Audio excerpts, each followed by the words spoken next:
1634, en un pequeño pueblo francés llamado Lauden, ocurrió algo que empezó como un rumor extraño y terminó en juicios, torturas, ejecuciones y una tragedia colectiva que aún hoy estremece.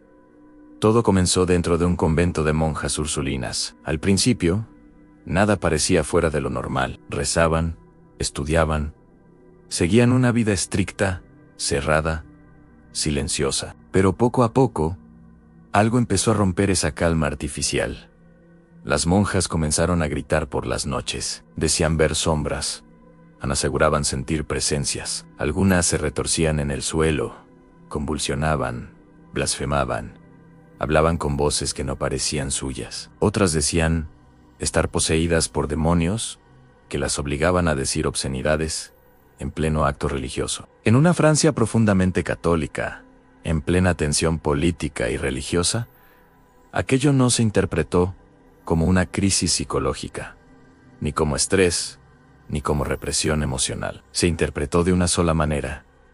El demonio había entrado en Lauden. El miedo se propagó más rápido que cualquier explicación racional. El convento se convirtió en un espectáculo. Sacerdotes, médicos, autoridades y curiosos acudían para presenciar los exorcismos. Las monjas gritaban nombres demoníacos, se arqueaban de forma imposible, insultaban a los sacerdotes, mientras recitaban oraciones en latín perfecto, incluso cuando supuestamente no sabían latín. Aquello reforzó la creencia de que algo sobrenatural estaba ocurriendo. Cada nuevo episodio alimentaba el siguiente. Cada testigo reforzaba el miedo del anterior. Y como suele ocurrir, cuando el miedo necesita un culpable, alguien tenía que ser señalado. Ese alguien fue Urbain Grandier, un sacerdote culto, carismático, crítico con la autoridad y sobre todo,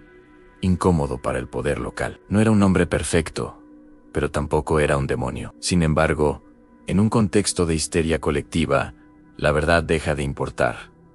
Lo importante es darle forma al miedo. Las monjas comenzaron a acusarlo directamente. Decían que se les aparecía por las noches, que había hecho pactos con el diablo, que había enviado demonios al convento. No había pruebas reales, pero sí testimonios. Y cuando una sociedad cree de verdad que el demonio existe, los testimonios se convierten en hechos. El juicio fue una farsa. Confesiones arrancadas bajo tortura, documentos falsificados, testigos manipulados. Todo para confirmar una conclusión que ya estaba decidida de antemano. Urbain Grandier fue condenado a muerte y quemado vivo. Y lo más inquietante es que, incluso después de su ejecución, las posesiones continuaron. Porque el problema nunca fue Helen. El problema era mucho más profundo. Hoy, con la perspectiva del tiempo, los historiadores y psicólogos coinciden en algo. En Lauden no fue un caso de posesión demoníaca, sino de histeria colectiva, amplificada por el poder y el miedo religioso. Monjas jóvenes, sometidas a una vida de represión extrema, sin salida emocional, sin libertad, sin contacto con el mundo exterior. Una sociedad obsesionada con el pecado, autoridades interesadas en controlar y castigar. Y un contexto político donde cuestionar el poder podía costarte la vida. Las convulsiones, los gritos, las lenguas extrañas, no eran demonios, eran cuerpos diciendo basta. Eran mentes colapsadas, buscando una vía de escape. Y lo más peligroso eran interpretadas por quienes tenían poder como pruebas de algo sobrenatural, porque eso reforzaba su autoridad. Aquí está la parte que conecta directamente con nosotros.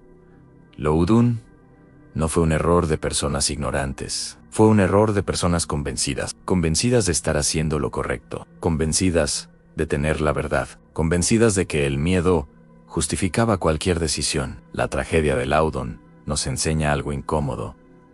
Aun cuando la autoridad se mezcla con el miedo y la sugestión sustituye al pensamiento crítico, el fracaso deja de ser individual y se vuelve colectivo. Y lo peor es que, una vez cometido, ya no hay marcha atrás. No fue solo La muerte de un hombre fue la destrucción de un pueblo entero, atrapado en su propia narrativa. Porque cuando una historia se repite lo suficiente, deja de cuestionarse. Y cuando nadie cuestiona, los errores se convierten en dogmas. Hoy ya no hablamos de demonios. Hablamos de ideologías, de miedos modernos, de enemigos invisibles. Pero el mecanismo es el mismo: señalar, simplificar, castigar, convencernos de que no hay otra opción. Loudoun no es una historia del pasado, es un espejo incómodo del presente. Y aquí es donde entra la idea central de este canal. El fracaso no siempre es tropezar. A veces es avanzar con demasiada seguridad. A veces es creer que tenemos razón sin revisar nuestras creencias. A veces es obedecer sin pensar. Loudoun fue un fracaso monumental, pero también una lección brutal sobre lo que ocurre cuando dejamos de dudar. Porque dudar no es debilidad. Dudar es protección. Y entender estos errores irreversibles es la única forma de no repetirlos. Si te interesan estas historias reales, que parecen imposibles, que mezclan historia, psicología y ese punto donde una sociedad entera se equivoca creyendo hacer el bien, suscríbete. Aquí seguimos explorando cómo incluso los peores errores pueden enseñarnos a pensar mejor y a no volver a quemar a nadie convencidos de tener razón.